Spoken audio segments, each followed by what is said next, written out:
And now to officially start our meeting, if you join me in the Pledge of Allegiance. I pledge allegiance to the flag of the United States of America and to the republic for which it stands, one nation, under God, indivisible, with liberty and justice for all. Welcome to the Claremont County Board of Commissioners meeting this October 28th of 2020. And we'll get started with our regular agenda. First, I'd like to go to B, approval of regular session minutes of 10/21/2020. Board, I know you've had the minutes prior to this meeting, had an opportunity to review them. Have any questions or additions addressed that you need? Do I have a motion to approve the regular session minutes of 10/21/2020? So moved. I'll second. It's been moved and received a second. Roll call, Holly. Commissioner Humphrey, Aye. Commissioner Corcoran. Yes. Commissioner Painter. Yes, now I'd like to move item number H up for county staff and elected official discussions. I understand that our health commissioner is with us here this morning, Julianne Nisbet, and she has an update for us. Julianne, thanks for being here. Thanks for having me this morning. I just want to give a quick update as to kind of what's going on, what we're seeing in the county. So very similar to what we're hearing through the state and the Midwest, continuing to see our case rates increase pretty significantly. So, kind of as a reminder, our case counts per 100,000 on October 1st were at 62.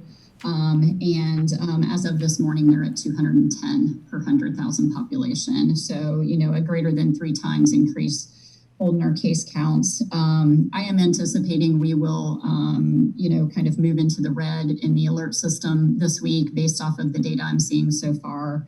Obviously, the case counts are triggering the case rate per 100,000, as well as just overall increases in new cases, and our hospital admissions are up. So right now for Clermont County, we have a total of 2,536 cases on it. 329 of those are currently active. We have 39 deaths. We have a total of 215 hospitalizations with 29 active hospitalizations currently. So that's really all I have for a quick update. I had kind of asked that maybe we have Mercy Claremont come on and talk to give the commissioners, you guys, maybe a little bit of an update from their perspective and what they're seeing in the hospital. So I'm welcome to take questions now. If you have anything for me, or if you want to move on, that's fine also. Board, any questions for Julianne? Clermont on. Yeah, this is Shane Nisley. Thank you, Julianne. Thank you, commissioners, for inviting us here. I'll give you a little bit of an update. This is my first update that I've been invited to give to you, so I'm going to go in high levels and just I'm going to give you the status of where we sit today, and then kind of what we've looked at as a facility throughout this. So today we have a census of 102. Of the 102 patients that we have in here, 10 of them are COVID positive. We have 7 of those COVID patients are in the ICU. And 4 of them are on artificial ventilation. We have a total of 17 vents in the hospital. 11 of them are being used, and 4 of those are being used on COVID positive patients. Since the onset, we've been tracking numbers. Our facility has tested 6,338 patients overall, and that's not just symptomatic patients. Those are also patients that may have to, before they have an elective surgery or anything like that. So and this is all encompassing not just Claremont County, and it also includes our Mount Orr BD. But 6,338. We've had 157 positives. Of those 157 positives, 56 of those were inpatients, needed inpatient care. 98 of those patients that were positive either came through our EDs or were found positive during a screening for a test.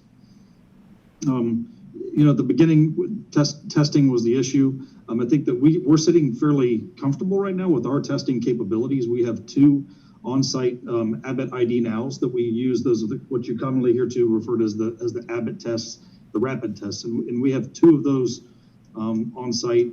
And we have in the multiple hundreds of test kits available to be able to run those tests. And then we also use our Mercy West laboratory. They're our reference lab. They've just got a new PCR machine that's capable of running around 400 tests a day. We also partner with Gravity Labs over in northern Kentucky. So our turnaround times, over the course of this, we've seen them creep up into the 5, 6, 7, 8 days, but really where we sit today, we're able to get rapid turnaround times, and I would say we average between 1 and 2 days for a turnaround time on our tests. PPE is another issue that you hear often discussed, and fortunately, as being part of the Bon Secours Mercy Health system, we've really been able to have a good, sufficient supply of PPE throughout this entire ordeal. So we feel very fortunate and blessed to be able to say that we've never run low. There were times when we would run low, but we never ran out, or had never put any of our staff at risk. So we're very happy about that. Overall, those, I figured that would give us a picture of where we sit at Mercy Claremont. As Julianne said, I'm open to any questions that you may have. I'll try to answer them to the best of my ability. I kind of have all my data here in case you have any questions. It just may take me a second to refer to it, but I just appreciate the support of Julianne and really the entire Clermont County team. I think that we've come together well, and we're trying to provide the best care that we can to our patients. Board, any questions for Shane? Shane, it's great that you came on this morning. This is fantastic. I think that, we've all been conscious that, the hospital has been working hard, to combat this particular virus, and obviously those that are afflicted.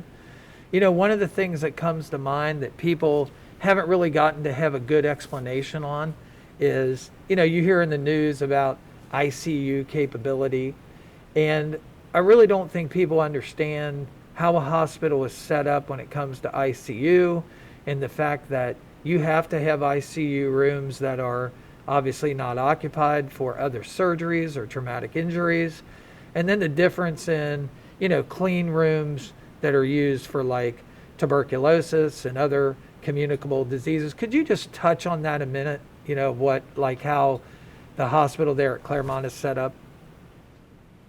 Yeah, I'd be happy to. So, ICU level care is really care. I equate it to, the nursing care. We run a 2-to-1 nurse to patient, or a patient to nurse ratio. It's a higher level of care. Usually, patients that are on ventilators and require a higher level of, intensive care, obviously by the name. We have 16 intensive care beds at our facility. We also have an old ICU that has 8 beds that we're currently using for inpatient dialysis. But we can flex to make those ICU beds available if need be. So we do that, and then our second unit that we have is a progressive care unit, and that would be kind of a step down from an ICU level of care. The patients are still a little bit, I don't want to use the term, critical, but they require more intensity of care. And without having any patients in semi-private rooms, we're around a 34%, or 34 beds that we have there. And then we have our traditional medical surgical unit, and that's on our 2 West unit, and we have around 40 beds that are there. So we have 16 ICU beds, and today, to be honest, we have 16 patients in our ICU. And we just received another patient that came in through our ED this morning. That's probably going to go up there, once a patient gets downgraded later on today. So, and then I'll talk about negative pressure rooms. You brought that up. It's about airflow into a room. So, like you think of an operating room, you want that to stay clean. So that would be a positive pressure room. That means the air coming into it is stronger than the vacuum coming out of it. So it would push all the air out, and it would keep all the germs out of the operating room. A negative pressure room is obviously just the opposite. It has enough, it's, think of it as your bathroom. When you flip on the fan to pull the air out, that would be a negative pressure, because anything that would create an aerosolizing procedure, you don't want any of those germs that are floating in the air to leave that room and go out to infect anyone else. So a negative pressure room pulls all the air out, so that even when the door does open, it doesn't allow for the germs to go out into the hallways. And we have 12 of those rooms available. And currently, actually, we have 22 across our facility, but those are used. We have some of them that are in our endoscopy area and different areas, but for patient care rooms, we have 12. And I think as of right now, all of those rooms are occupied. But we also have the capability to convert a room to a negative pressure room. If you're ever driving past, on 32 or driving back around the backside of the hospital, you can look and see there's some wood over some windows that we have, and we put some vacuum, HEPA filters that would pull the air out of the room to create a negative pressure room. So we have some of those on standby if needed. Does that answer your question, Commissioner Painter? Absolutely. Because when, statements are made when somebody says all of the ICU beds are occupied, people take that as, well, I know somebody that's in one of those beds that's not a COVID patient. Just to clarify to them that, the occupancy of an ICU bed doesn't mean that everybody that's in an ICU bed is COVID stricken. You have to be able to operate a hospital. That is true. I wanted to, I don't know if I mentioned that, but so we have 16 ICU beds. Of those ICU beds, seven of those are occupied by COVID positive patients. The other 9 are multiple, other ailments that would cause somebody to come into the hospital. And that's what we've seen really since we have kind of quote unquote opened back up. There were patients, a lot of people sat around and delayed their care. And some people delayed their care a little bit longer than maybe was best for them. So we have seen a higher acuity of patients. And we've seen our emergency room volumes really have dropped off since this all began. And we're seeing kind of that steady. It went from about a 20% decrease. Now we're holding it around 14% decrease of what we've seen in prior years. But what we are seeing is the patients that do present to our emergency room are sicker than we normally would have seen. So that means maybe patients are getting the ambulatory care maybe through a virtual visit or other ways, but the patients that are coming to our emergency room definitely need to be there. Okay. Any other questions, board? And then Julianne, while you're on, I was up reading this morning and there was a lot of information coming in about obviously this rash of cases and these positive tests that are coming up. And there was a general statement from a lot of those publications. And one of them is that, and it was just kind of opposite of what Shane just said, is that we have a lot of people who are testing positive, but it seems like the virus is not as bad as it was. Is that anything that you're seeing? They were trying to imply that a lot of people that are coming to the hospital or a testing location being tested are they're being told, go back home, take over the counter stuff to relieve your symptoms. If it gets worse, come back in. But pretty much they said a lot of people are able to handle the virus as it is now. And we talked about the change of that virus as it goes through many thousands of people. What do you see at your end? Yeah, so I think you have to also look at as the pandemic has gone on longer, you have to look at the age demographic of people who are becoming ill. So as things started to open back up, initially when a lot of individuals were those really highly susceptible individuals, and then as we kind of closed things down and then we slowly started to open things back up, we started to see it really move into that younger population, into the 20s, 30s, and then into the school age population, which in general, those individuals are normally healthier. And so you aren't going to necessarily see some of the severe illness, but the concern is, you never know how it's going to impact an individual. You cannot tell by looking at somebody what type of underlying health conditions they have. So while they may appear to be perfectly healthy, they may be extremely high risk. And then, I think it's the other thing that we kind of want to look at is, again, back to this whole point of what happens in our communities, it impacts what's happening in our long-term care. So, as we open up long-term care to visits and we want people to be able to visit their family members, the concern is in taking it into those long-term care as we get ready to go into the holidays about going and seeing, elderly individuals or family members who may have some underlying health conditions. And, you know, younger individuals who may feel they just have, you know, the sniffles, a slight sore throat, maybe some cold-like symptoms, or may actually even just be asymptomatic, it can still spread that to the others who are going to have those severe complications. I think you can see by our hospitalization rates, you know, continuing to go up. We have, we went up significantly our number of active hospitalizations, and we've stayed up there. So for a couple weeks now, which, you know, again, indicating we have some really sick individuals.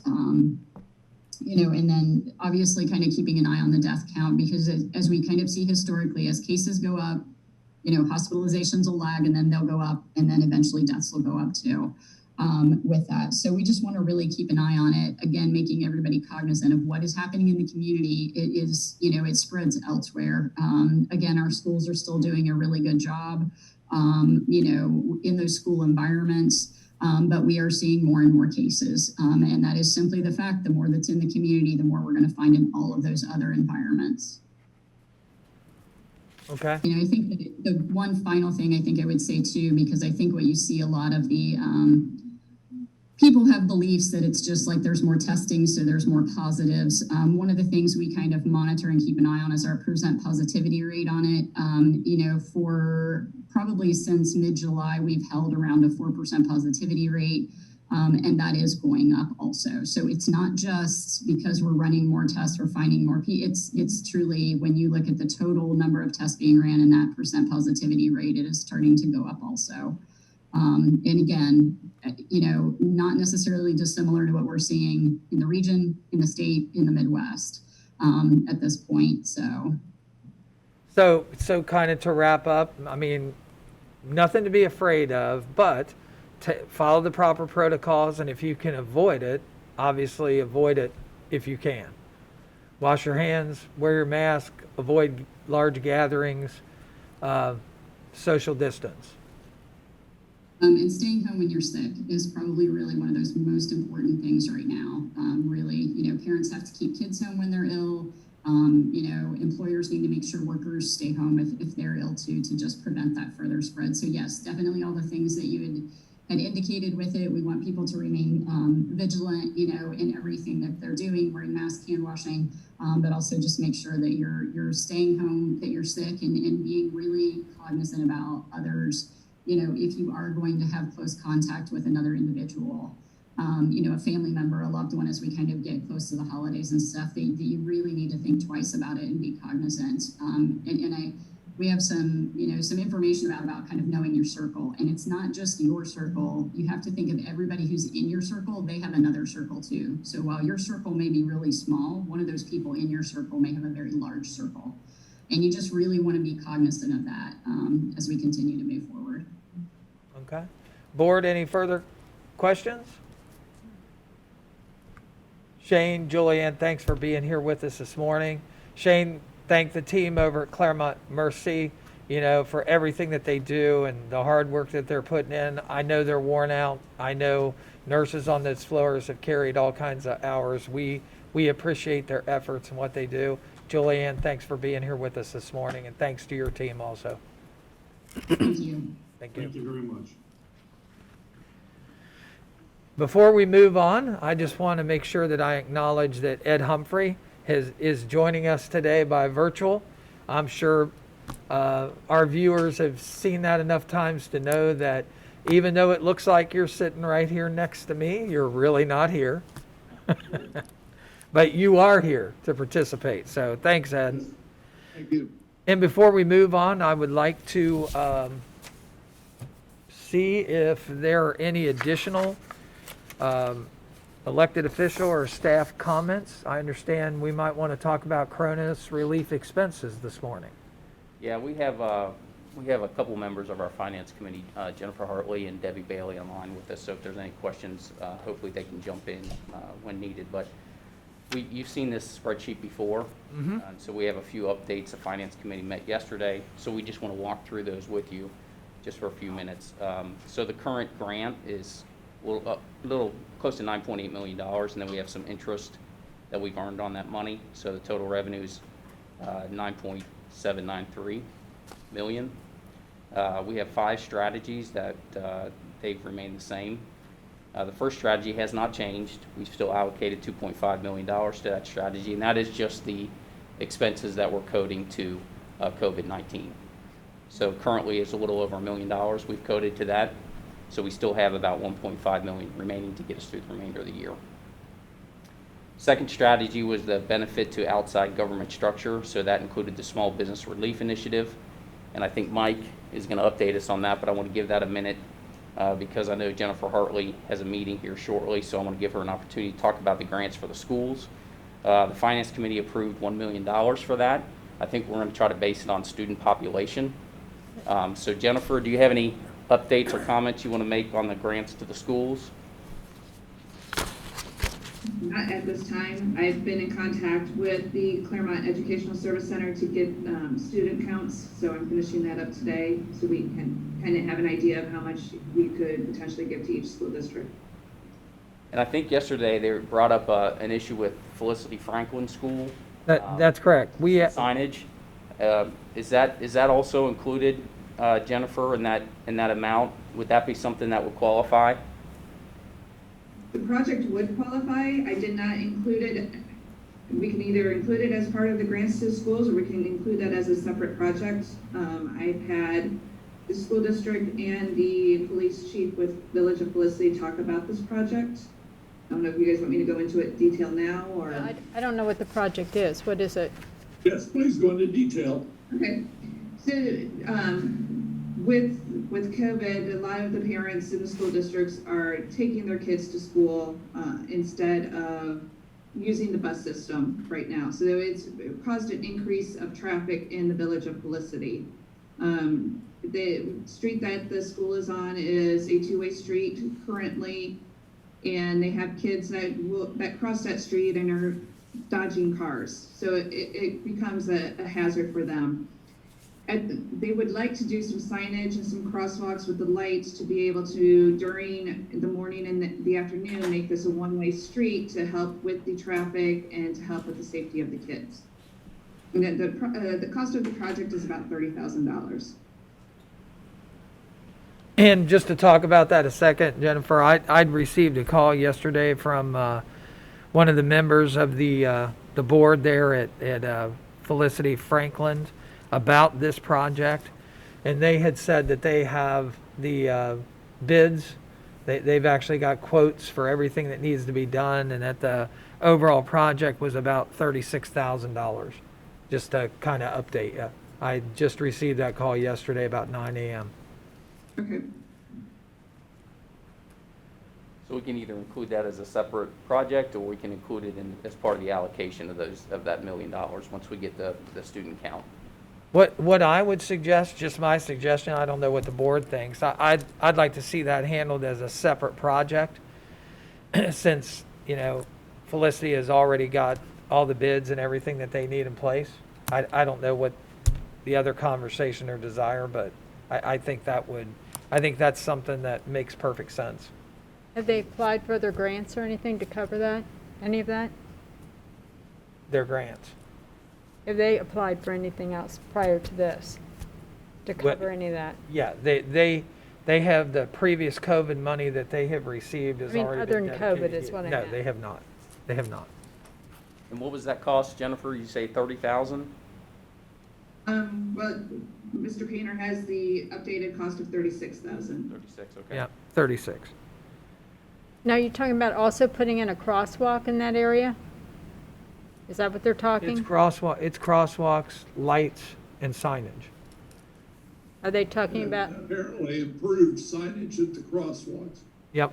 from what I hear just now. are they going to use the newest ones, the ones that flash that are, Mm-hmm. Yep, flashing. Their situation where they unload is kind of different, like at the other schools, you pull on the school proper. They don't have that availability. They actually are on the main street, area, because to line the buses up and to socially distance and get the kids off, they can't, pull the buses in. And so they're out in a roadway trying to unload and load these children. I guess what I- Sounds like a separate project to me. I guess I was looking for the flashing solar signs that are pretty cool. Mm-hmm.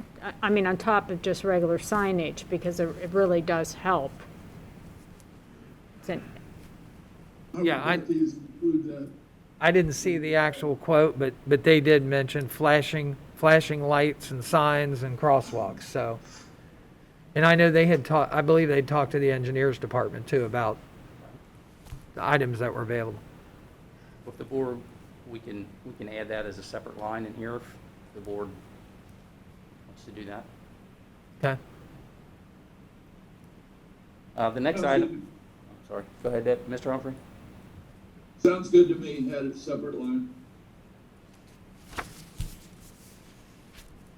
The next item is the CVB promotion, and that's, the Finance Committee's allocated $50,000 to that. Jennifer, you have a quick summary of that? I had talked to Jeff Blum over at the, at CVB as to that we would be allowed to cover expenses that are related to the promotion of Claremont County during this time, how we're keeping Claremont County safe and what events have been going on. He's supposed to get me some numbers by the end of this week, so I don't know, I don't have an exact cost at this time. Any questions? No. Okay. And the next item I asked Pam to talk a little bit about. She was instrumental in getting these numbers back from Community Services and the YWCA. So Pam, do you have any update on those, that amount of money? So, Community Services and the YWCA have been housing all of their clients in hotels dating back to March when the incident started. So they're asking for funding to cover all their hotel expenses, as well as other miscellaneous expenses that they needed to continue to house their clients in hotels. Both Community Services and the YWCA don't have adequate space to provide for social distancing. And both are looking for options, long-term solutions to bring their clients back into Claremont County. YWCA is currently not housing in Claremont County, and both are looking for long-term housing that would accommodate for the social distancing, but they're struggling with finding that accommodations.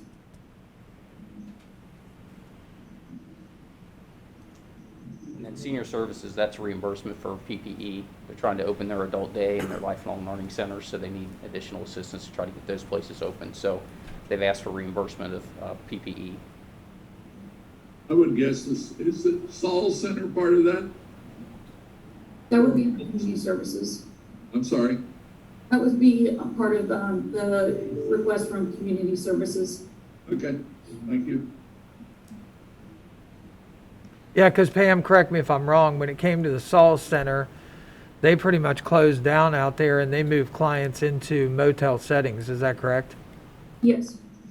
So they, it's my understanding that their facility is just very tight. So they had all of their clients would generally be in more like a bunk bed setting, which made it very difficult for them to create that 6 foot spacing that would be needed. So as long as we can keep them in hotels, that would be the safest for their clients. So it's for their expenses dating back to March 1st, but also through the end of the year. Okay. Sounds good, thank you. Before we finish up strategy 2, I know Jennifer Hartley has to leave. I want to skip to strategy 4 and Okay. just get an update on some park district requests as well as the Family and Children First Council and Soil and Water Conservation District. Park district's at $75,000, Family and Children First is at 2, and Soil and Water is at 5. Jennifer, do you have any specifics about that? I don't at this time. With the park district, most of its material supplies and some payroll related to the emergency sick leave for COVID. For theirs, Family and Children First has just had some small material supplies, and same with the Soil and Water Conservation District. Okay. Jennifer, I know you got to leave. Whoops, Uh-oh. we got a pause.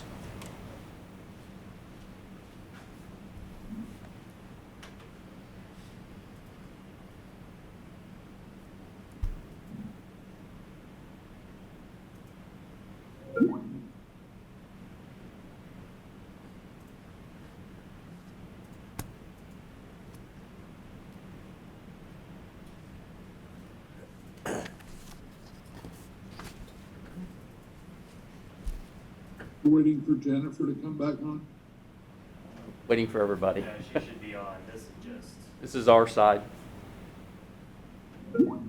We're having technical difficulty, and we'll be right back. I see you, I think.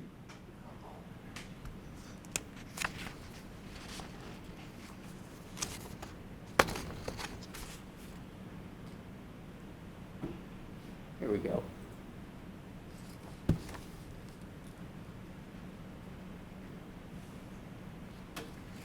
Sorry. We ready? Yep. Okay. Jennifer, before, I know you have to leave, do you have anything else for us before you leave the meeting? I do not, unless there's any additional questions. Jennifer, thanks so much for being with us today. Thank you. Tom, anything else? Yeah, just going back to the small business relief, Mike McNamara, do you want to update the board on where we're at on that? Yes, thank you. Hello, Commissioners. My name is Michael McNamara, Director of Community and Economic Development.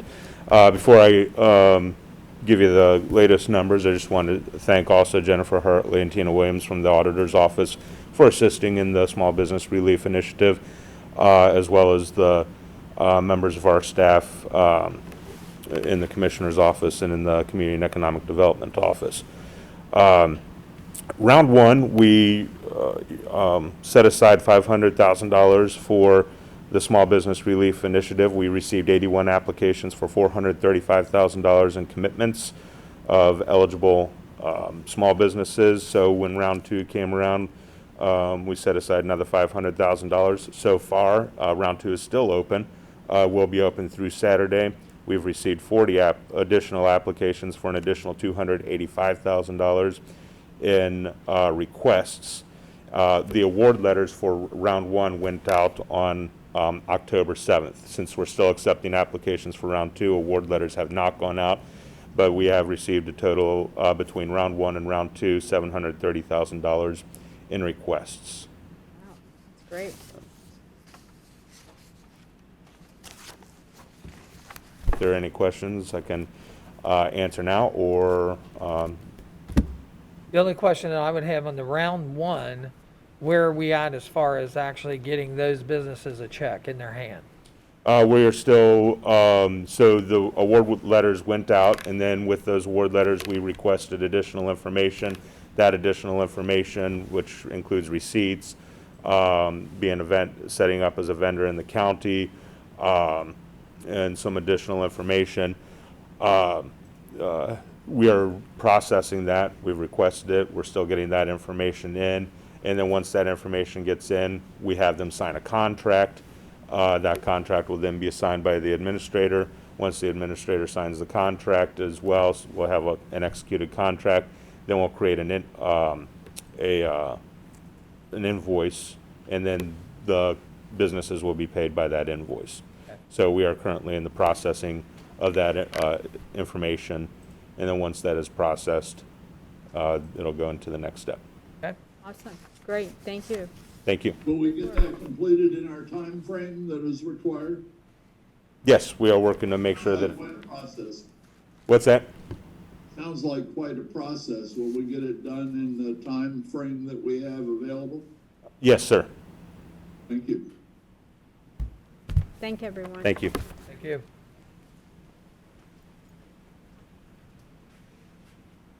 We need to hold for just one more moment. I mean, we're on, but Okay. it's just, you can't see it. Okay, so we're on. Okay. And just turning to strategy 3 real quickly. You're aware of the iWave system that has been completed.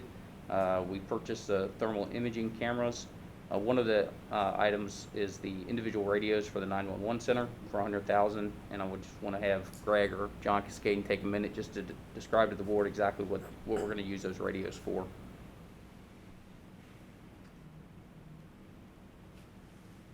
John on? Good morning, John Cascaden. I applied for this grant. Currently, if we have to evacuate the 911 center, we depend on cash radios that belong to EMA. And if we have to evacuate the emergency center and there's something else going on, those radios won't be available. And with the COVID-19, we are not able to share radios because dispatchers are going to different locations. If the center is evacuated, one set will go to Union Township, another set will go to Northeast Communications. Having each dispatcher with a portable radio cuts down decontamination time. We don't have to share the radio. There's less likelihood of spreading COVID if one dispatcher has it and we're not aware of it at that time. And that's why we applied for this grant.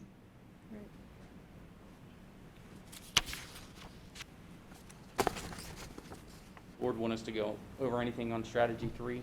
Any of the other items? Questions about?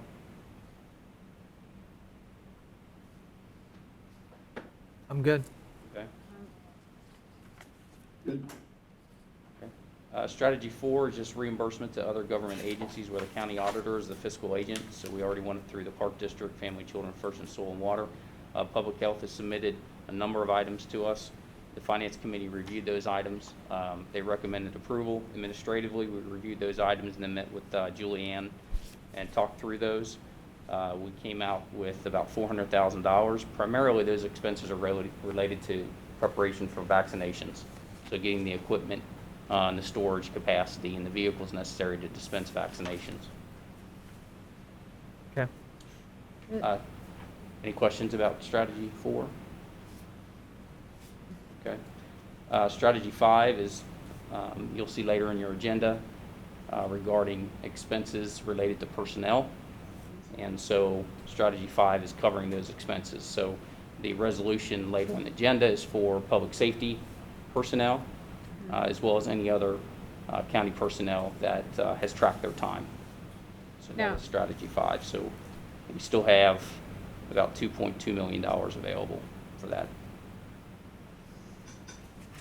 And that is it. So I'm really looking for the board just to approve this spreadsheet so that we can move forward and try to start ordering a lot of the items, because we only have about 2 months left and some of these items are difficult to get, so they have some lead time. So we want to start ordering these items as soon as possible. And it's noteworthy to say, Tom, that the 9793334 that we're starting with at the top of this expense sheet, that's the portion that was actually granted to the county. Yes, sir. And then the other 9.8 or so million dollars was the money that was distributed to other local government agencies here throughout Clermont County. Correct. If you look at the second, Township, villages, and cities. Correct. that's correct. If you look at the second page, you'll see we're expecting, it says additional CARES monies. Mm-hmm. We're expecting to see some of that money back based on the fact that it was not spent by those local jurisdictions. Okay. Understood. I just wanted to make Could be more or sure. less, but we don't, that's an estimate. I just wanted to make sure that as we're going down through our expenditures of that 9.7, so are the, townships, villages, and cities throughout Claremont County with the same, almost identical distribution we made to them. So, okay. So we will go ahead and move forward, and next week, you'll see a couple of MOUs. We have to have MOUs with the Park District and Public Health, Mm-hmm. and we'll have to have sub-grant agreements with the schools and senior services, so you'll see those next week. We'll get those prepared for you. Okay. Any other questions, board, comments? All right. Thank you.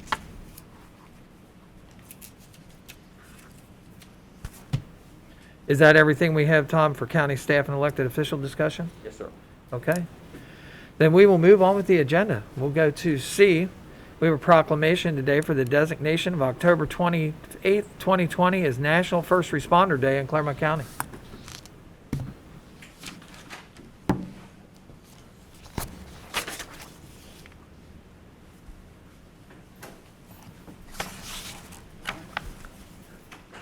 Good morning, Commissioner. Good morning, Mr. Raleigh. How are you? I'm wonderful. How are you? It is good to have you here this morning to accept this proclamation for First Responders Day. Thank you.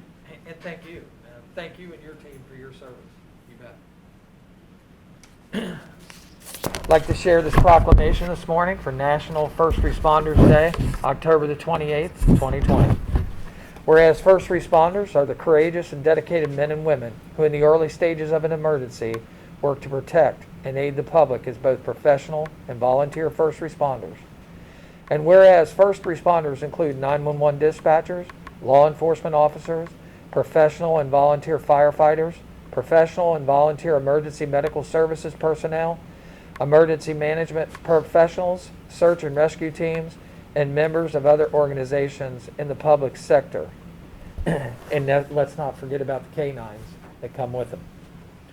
Whereas first responders are professionals and volunteers who dedicate their lives to public service and whose skills often make the difference between life and death.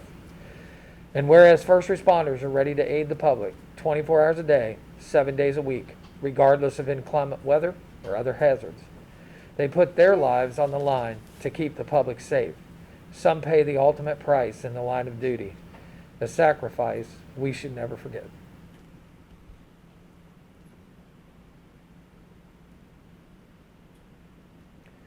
Whereas we as citizens need to pay tribute to the men and women who serve Clermont County in their capacity as first responders. It is important for citizens to show appreciation for the remarkable job being done by first responders across our county each and every day. Now therefore, we the Board of Clermont County Commissioners formally designate October 28, 2020 as National First Responders Day in Claremont County, and we publicly honor the service of first responders in our community and in the communities across this nation. This proclamation is made by the Board of Claremont County Commissioners, President David Painter, Vice President Edwin H. Humphrey, and Claire B. Corcoran, member. Chief Riley, on behalf of the Claremont County Board of Commissioners, I'd like to present you this proclamation for First Responders Day for October 28th. Thank you, sir. Great. Thank you. You bet. And the podium is yours. I'd just like to take a second to thank the commissioners for the proclamation and to thank the hundreds of men and women in Claremont County who perform public safety services. All of the fire, EMS, and law enforcement folks, along with some of the folks that we don't recognize as much as we should, and that is our dispatchers. Dispatchers usually aren't considered, most people don't think of them as first responders, but they actually are part of the first responder community. As Commissioner Painter suggested, the canines as well provide a huge part, and I just want to take the opportunity to thank you for the support. Thank We you. for your team and for all the people who are the first responders here in Clermont County, that not only do you sacrifice your time and your energy and your health and your safety, but to your families who have to wait for you at home. You bet. Thank you. We would be honored if you take a picture with us. Sure. You bet. Come right on up front. Move over a little bit to get Ed in here.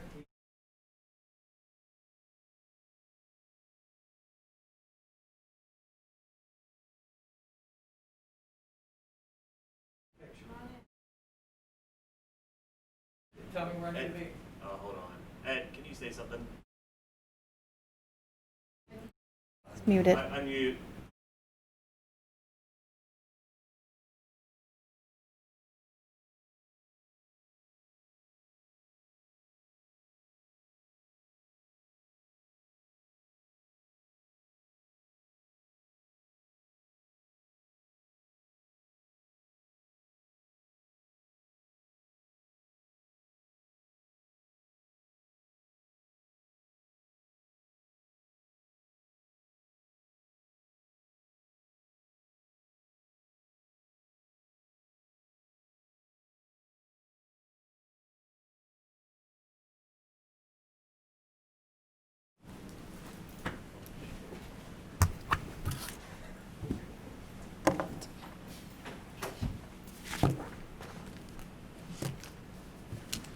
It's always good to have an opportunity to recognize our first responders. They do such an important job. and are always there for us. We'll move on with the agenda to D, the consent agenda. Board, a consent agenda has been prepared for you. I know you've had an opportunity to review it, had an opportunity to ask questions. Are there any items that need to be removed from the consent agenda for further consideration or discussion? None. Hearing none, then I'd ask for a motion to approve the consent agenda as provided. I'll make the motion.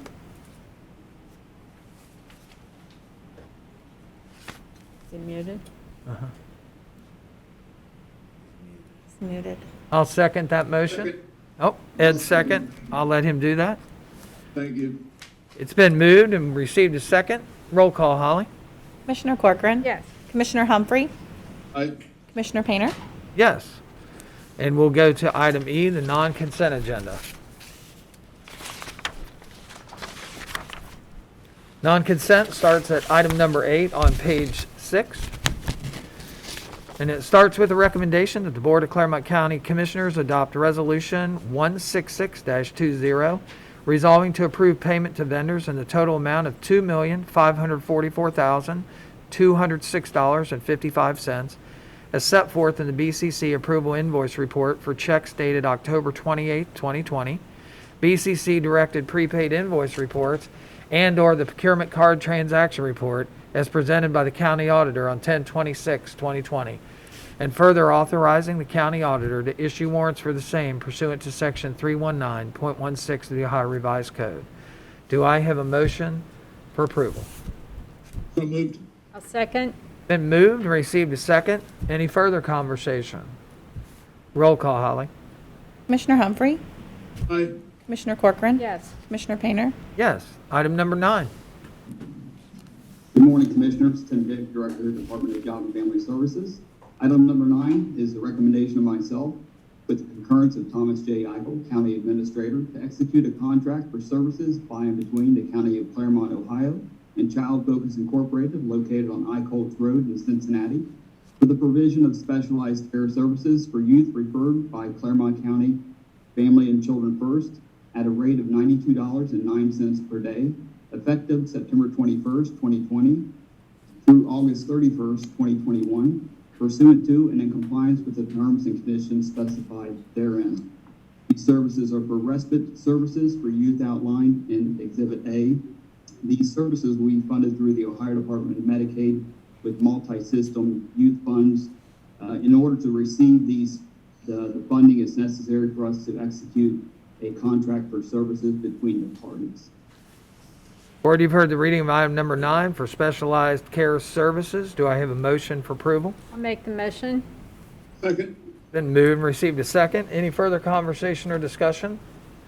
Roll call, Holly. Commissioner Corcoran? Yes. Commissioner Humphrey? Aye. Commissioner Painter? Yes. Thank you, Tim.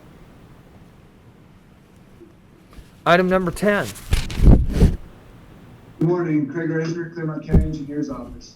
Item number 10 is a recommendation of Jeremy Evans, County Engineer, with concurrence of Tom Seigel, County Administrator, to execute record plat number 6293239 for the replat of the following lots in Goshen Township and Strominger subdivision. The purpose of the replat is to create a new lot number 34C. Board, you've heard the reading of item number 10 for the replat. Do I have a motion for approval? So moved. I'll second. Been moved and received a second. Any further discussion? Roll call, Holly. Commissioner Humphrey? Aye. Commissioner Corcoran? Yes. Commissioner Painter? Yes. Item number 11. Item number 11 is a recommendation of Jeremy Evans, County Engineer, with concurrence of Thomas Eagle, County Administrator, to execute record plat number 6293240 for the following subdivision in Batavia Township, and to further execute a combined performance and maintenance bond, as well as a performance bond for sidewalks. This is Billingsley Subdivision, Section 2 of Batavia Township. The performance bond is $48,000. The maintenance bond is $11,000. And the sidewalk bond is $59,120. Board, you've heard the reading of item number 11. Do I have a motion for approval? I'll make the motion. Second. Been moved and received a second. Any further conversation or discussion? Roll call, Holly. Commissioner Corcoran? Yes. Commissioner Humphrey? Aye. Commissioner Painter? Yes. Item number 12. Morning. Stephanie Ross with the Clermont County Prosecutor's Office on behalf of the Victim Assistance Program. This is for the 2021 Victims of Crime Act and the State Victims Assistance Act Grant Award and acceptance forms for the Ohio Crime Victim Assistance Funds from the State of Ohio, Office of the Ohio Attorney General for the continuation of the Clermont County Court of Common Pleas Municipal and Juvenile Court Advocate Programs. Recommendation of D. Vincent Ferris, Prosecuting Attorney, with the concurrence of Thomas J. Igle, County Administrator, to authorize David Painter, President of the Board of County Commissioners, to execute the 2020 and 2021 Victims of Crime, VOCA, and the State Victim Assistance, SVAA, Grant Award and Acceptance Forms for the state grant numbers 2021 VOCA 133899751 and 2021 SVAA 133899755 as required for the Ohio Crime Victim Assistance Funds from the State of Ohio, Office of the Attorney General, Crime Victims Assistance and Prevention in Columbus, Ohio, for the continuation of the advocate programs to provide and extend victim advocate services to the Claremont County Court of Common Pleas, Municipal Court, and Juvenile Court, implemented by the prosecuting attorney in the amount of $91,177.56 with a required cash match of $22,794.38 to be provided from the 2021 General Fund appropriation for the prosecuting attorney for a total VOCA program amount of $113,971.94 and an amount of $6,586 for the SVAA program with no local cash match required for the period of October 1st of 2020 to September 30th of 2021 in concert with the application approved by the Board of County Commissioners on June 24th of 20 and pursuant to and in compliance with the terms and conditions set forth therein. Board, you've heard the reading of item number 12. Do I have a motion? I'll make the motion. I'm sorry, we had background. I'll second. It's been moved and received a second. Any further conversation or discussion, or would you just like to hear Stephanie read that proclamation? I think one more time. So.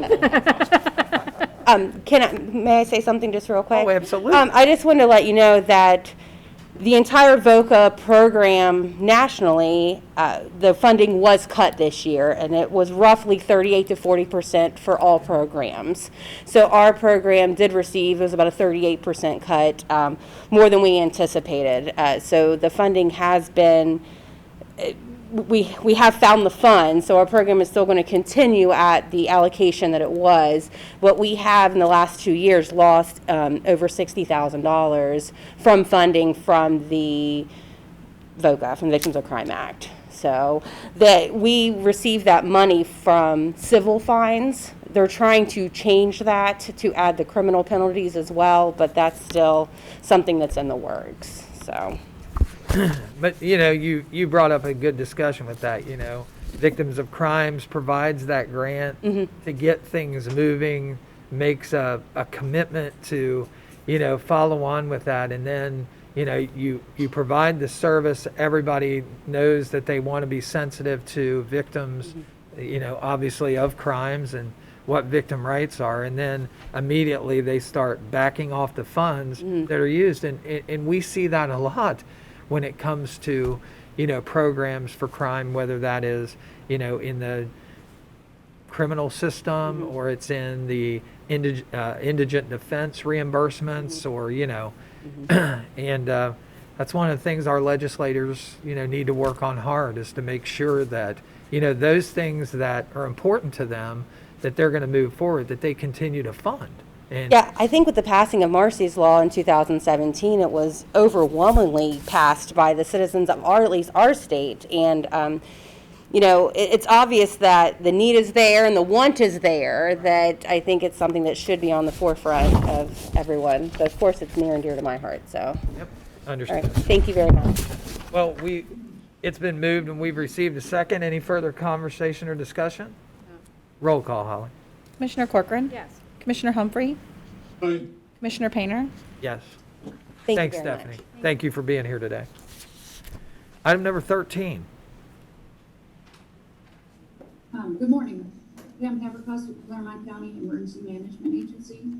Item number 13 is a recommendation of Pam Havercost, Director of the Clermont County Emergency Management Agency, with the concurrence of Greg Bickford, Assistant County Administrator, to authorize David L. Painter, President of the Board of County Commissioners, to execute a service contract by and between the Claremont County Board of Commissioners and the Greater Cincinnati Hazardous Materials Unit, Inc., located at 1881 East Crescentville Road, Cincinnati, Ohio, 45246, for the provision of hazardous materials preparedness, response, containment, and mitigation for the County of Claremont Claremont, Ohio, in the amount of $25,163.78 for the period of January 1, 2021 through December 31st, 2021, pursuant to and in compliance with the terms and conditions set forth therein, and contingent upon the adoption of the annual appropriations for fiscal year 2021 and the issuance of a purchase order therefore. Board, you've heard the reading of item number 13. Do I have a motion for approval? So moved. A second. Been moved and received a second. Any further conversation or discussion? Roll call, Holly. Commissioner Humphrey, Aye. Commissioner Corcoran, Yes. Commissioner Painter, Yes. Thank you, Pam. Thank you. Item number 14. Item number 14 is mine. It's my recommendation, along with the concurrence of Mr. Eigel, to adopt resolution number 167-20, which resolves on authorize the sale of unneeded, obsolete, or unfit personal property no longer necessary for county use by internet auction during calendar year 2021. This is all pursuant to in compliance with section 307.12E of the Ohio Revised Code. And further, it approves a request to publish a notice of intent to sell all unneeded, obsolete, or unfit personal property no longer necessary for county use by internet auction during calendar year 2021, and authorize the clerk of the board to place a legal notice in the paper of general circulation for 2 weeks on November 5th, 2020 and November 12th, 2020, and to post similar notice continuing throughout the calendar year in a conspicuous place in the offices of the county auditor and the board of county commissioners. This notice will also be posted on the county's website and, of course, is pursuant to section 307.12 of the ORC. Board, you've heard the reading of item number 14 for the publish a note of intent to sell obsolete property. Do I have a motion for approval? I'll make the motion. Second. It's been moved and received a second. Any further conversation? Roll call, Holly. Commissioner Corcoran, Yes. Commissioner Humphrey, Aye. Commissioner Painter, Yes. Item number 15. Good morning. Morning, how are you? I'm wonderful. Yourselves? Good, good.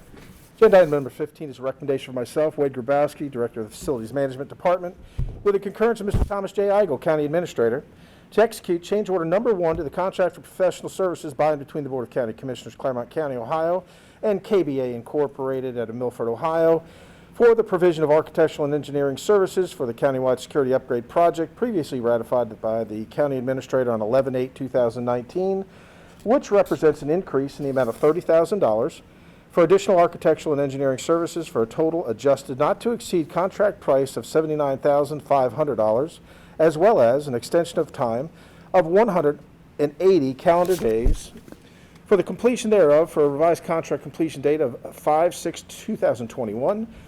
Security upgrades requested due to the COVID-19 in accordance with the scope of services identified in Exhibit A, attached thereto and made a part thereof, with all other terms and conditions of the original contract to remain in full force and effect, and contingent upon the issuance and release of the purchase order therefore. Board, you've heard the reading of item number 15. Do I have a motion for approval? So moved. I'll second. Been moved and received a second. Any further conversation or discussion? Roll call, Holly.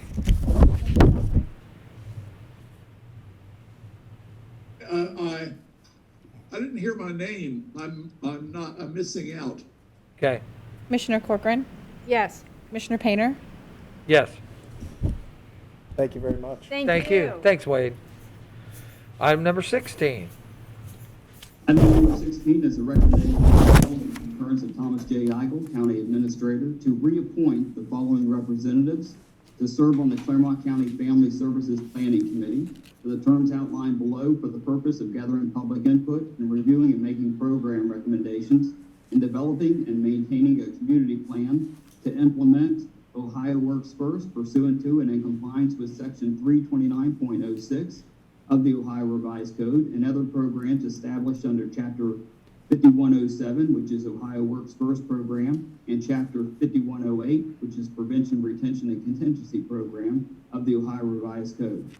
The following reappointments we're recommending are as follows. Eileen Hopkins, who works for 4C for Children. Her term would be July 1st, 2020 through June 30th, 2022. And then Jeffrey Weir, Superintendent of the Clermont County Education Service Center. Regina Campbell with Legal Aid Society of Greater Cincinnati, and Bill DeHaas with Claremont Senior Services. Their 3 terms would be from January 1st, 2021 through December 31st, 2022. Board, you've heard the reading of item number 16. Do I have a motion for approval? I make the motion. Second. Been moved and received a second. Any further conversation or discussion? Roll call, Holly. Commissioner Corcoran? Yes. Commissioner Humphrey? Aye. Commissioner Painter? Yes. Hold on just a second there. Did we, I heard we talked about Eileen Hopkins and we talked about Jeffrey Weir. Did we mention Regina Campbell and Yes, sir, they Bill did. DeHaas? He did. I must have missed those two. Okay, thank you. Item number 17. Item 17 is a recommendation to approve the solicitation of requests for proposals for transit management. This is for the provision of transit management services for the county pursuant to the specifications set forth therein and in compliance with Chapter 306 of the Ohio Revised Code, and to authorize the clerk of the board to place a legal notice in the Claremont Sun on Thursday, November 5th, 2020, with requests for competitive sealed proposals to be received until 2 p.m. local time on Thursday, December 3rd, 2020, in the office of the Board of County Commissioners. They will publicly be opened and acknowledged accordingly, and this notice is also posted on the Claremont County's website. Board, you've heard the reading of item number 17. Do I have a motion for approval? So moved. A second. Been moved, received a second. Any further conversation or discussion? Roll call, Holly. Commissioner Humphrey? Aye. Commissioner Corcoran? Yes. Commissioner Painter? Yes. Item number 18. 18 is a recommendation to adopt resolution number 168-20, resolving to approve the use of CARES Act funds for payroll and benefit expenses pursuant to U.S. Treasury guidance for public safety and other designated county employees dedicated to responding to or mitigating the effects of COVID-19, including but not limited to authorized vacation, sick, family and medical leave act, Families First Coronavirus Leave Act, military bereavement and jury duty, employee insurance, OPERS contributions, workers' compensation insurance, and overtime due to COVID-19, as incurred between March 1st, 2020 and December 30th, 2020. Board, you've heard the reading of item number 18. Do I have a motion for approval? I'll make the motion. Second. Been moved and received a second. Any further conversation? Roll call, Holly. Commissioner Corcoran? Yes. Commissioner Humphrey? Aye. Commissioner Painter? Yes. Item number 19. Morning, Mary Raines. Morning. Item 19 is a request to increase the annual appropriation for the general fund for Board of Elections in the amount of $75,422.50. It's a grant that they received. Okay. Board, you've heard the reading of number 19 for a special appropriation for the Board of Elections. Do I have a motion to approve? So moved. I'll second. Been moved and received a second. Further conversation or discussion? Roll call, Holly. Commissioner Humphrey? Aye. Commissioner Corcoran? Yes. Commissioner Painter? Yes. And Mary, before I let you go, Oh. I'll jump to staff and elected officials. Any information on budgetary or where we're at? Nothing right now. I'm going to have that wrapped up here this week, I think, for preliminary discussions with administration, put it all together. Revenues are looking pretty good. When I'm looking at those individually, we're seeing a lot of the state monies have been reduced. And I think you heard that with Stephanie's about the advocate. Mm-hmm. So we're seeing that kind of across the board with reductions in intergovernmental. The sales tax, I think, is doing great. We had another good month that with the preliminary numbers coming in from the state. So those are going to, sales tax is going to do fine, I think, this year. Okay. Some of these other things are going to trickle into next year, particularly because of the time it's going to take for the state grant monies to come back to where they were, to the levels, local government funds. You know, some of their monies are just, they're gone to us. You know, we're not going to get those back. Okay. But things are not looking as badly as when COVID first started, when, you know, everybody was up in arms and we were really, really concerned that the floor was going to fall out from under us. The economy is kind of held for the sales tax end, and if we can get the spread settled down, I think that through the rest of the year, we're going to be good. Okay, good. Well, thank you. Thank you, Mary. Thanks so much. Okay. Tom, any item F, additions to the agenda? Any additions to the agenda at this time? Yes, sir, we have no additions. We do have a revision for item G. Okay. We're asking to add section 121.22G1 of the Ohio Revised Code to consider the employment or compensation of one or more public employees. Okay. Then, Board, I would ask your approval to update the agenda there for an executive session. Do I have a motion to add section 121.22 of the Ohio Revised Code to consider the employment or compensation of one or more public employees to our agenda under executive session? I'll make the motion. Second. Been moved and received a second. Any conversation? Roll call, Holly. Commissioner Corcoran? Yes. Commissioner Humphrey? Aye. Commissioner Painter? Yes.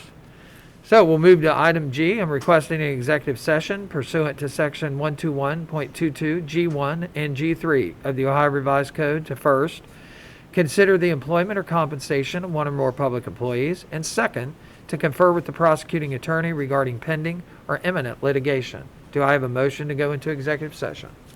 So moved. I'll second. It's been moved and received a second. So moved. It's been moved and received a second. I got you, Ed. Did you? Okay, thanks. Yep. Roll call, Holly. Commissioner Humphrey? Aye. Commissioner Corcoran? Yes. Commissioner Painter? Yes, we will move into executive session. We will return and we will conduct further business. Thank you. We are back from executive session. There were no actions taken and no decisions made, and we'll move on with our agenda. Tom, before I move, are there any additions to the agenda that we need to consider today? Yes, sir. Okay. Then I'll move to H, county staff elected official discussions. I know we've had this section opened a couple times today. Are there any further staff or elected official discussions today? Hearing none, I'll go to I for member comments. Board members, any comments today? None, thank you. Stay safe. Well, let's talk about a few comments there. Let's talk about Nestle Purina in Claremont County. Wow. There you go. I knew that might be on the tip of somebody's tongue. Wow. Yep. You know, if those are watching today haven't heard, Nestle Purina will be building a new manufacturing facility here in Claremont County, Ohio at the South Afton Industrial Park right here in Williamsburg Township. They'll be investing $550 million in their first greenfield new plant from the ground up since 1975. And it'll carry some of their top line pet food products, including Purina One. That's one that's usually pretty common to everybody that has canines. How about some comments? I mean, took a team of people here in Claremont County. You know, our administrator Tom Eigel and assistant administrator Greg Bickford and Michael McNamara from our economic development team and obviously all the commissioners, Ready Ohio, Ready Cincinnati, and any other players I'm leaving out, Greg, to come to the table to, you know, successfully negotiate them coming here. Williamsburg Schools. Can't leave Yep. them out. Williamsburg Schools, Williamsburg Township, the village of Williamsburg in there, and the governor of the state of Ohio. You know, they provided state tax credits that made it lucrative, and we beat out North Carolina and Kentucky for this plant. So congratulations to all of the people that participated as a Claremont County team. And that makes South Afton totally sold and being industrialized, which is really good. Now we got to look for the next thing we can invest in for economic development for Clermont County. And talk about that, taxpayers, money was used to invest in South Afton. The property was bought for $4.9 million to ready it for a shovel-ready site. The CIC invested another $2.7 million in infrastructure. And just the sale of the property between Design Within Reach. Yep. The sale of the property between Design Within Reach and Nestle Purina replenished the coffers and brought back all the money and some interest on that money back to Claremont County. So, again, congratulations to everybody involved. It is a great win for Claremont County, and, we're looking for, people to be employed and for a long-lasting relationship with Nestle Purina. Claire, any comments? Thanks to all the staff that put in all the hard work and all the paperwork. Actually, the people behind the scenes do a lot to help and support to make these projects and things go forward. Big thanks to them. Another couple of things just to talk about there is the training center. Sheriff's Training Center is nearing completion, pretty close. Is that correct? So we have a new training facility, and Tom, what all activities are going to be conducted out there? We'll be providing multi-jurisdictional training. Okay. They also have their weight room and their classrooms there, and then some offices. Good. So I'm sure. The target range across the street from there. Yep. They have a brand new firing range out there, so I'm sure that they are excited about that too, and a needed facility. One other topic we might just want to touch on is, I know there's a limitation as to virtual meetings that are currently allowed in the state by temporary statute, and I believe that is coming to a close on, Ed, is it December 31st. Is it December 31st? December 31st. Okay. So that's one of the things that the legislature needs to address, and they need to address it pretty quickly. I think there seems to be an overwhelming majority of people that would like to see that not only continued for the short term, but continued in the long term, so that that's a viable mechanism that can be used for meetings when it's needed. It's a very viable, and I think we end up with a better result and better availability to the public to participate in our meetings. I know that going to Waverly, Ohio for OVRDC is an hour and a half trip for an hour meeting and an hour and a half back. And to be able to do that virtually is a tremendous savings of time, energy, and the gasoline it takes to get there. So that saves the county money, and I think makes it more available for the public to be able to get in on those meetings and see what they wish to. And really, we always complain about the differences in speed of business of government and the speed of business of private business. And we're always striving to try to operate at the speed of private business. And this is a particular area where we can. Private businesses have been operating like this for a long time, back in the day when it was teleconferencing. But, government entities have never been allowed to do this. And now that you see what the advantages are for that, I would think call your representatives, call your senators, and make sure that they are aware of the need for that and that they lobby accordingly. Any other comments today? Nothing. Okay. Well, then with that, I'd ask for a motion to adjourn the meeting today. I'll make the motion to adjourn. Second. It's been moved and received a second that we adjourn the meeting today. Roll call, Holly. Commissioner Corcoran? Yes. Commissioner Humphrey? Aye. Commissioner Painter? Yes. And that concludes our meeting for October 28th, 2020.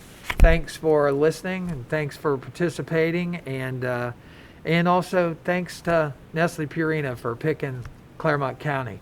Have a safe week, and we'll see you. Is our meeting next Wednesday? Yes, sir, November 4th, 10 a.m. November 4th, 10 a.m. Thank you.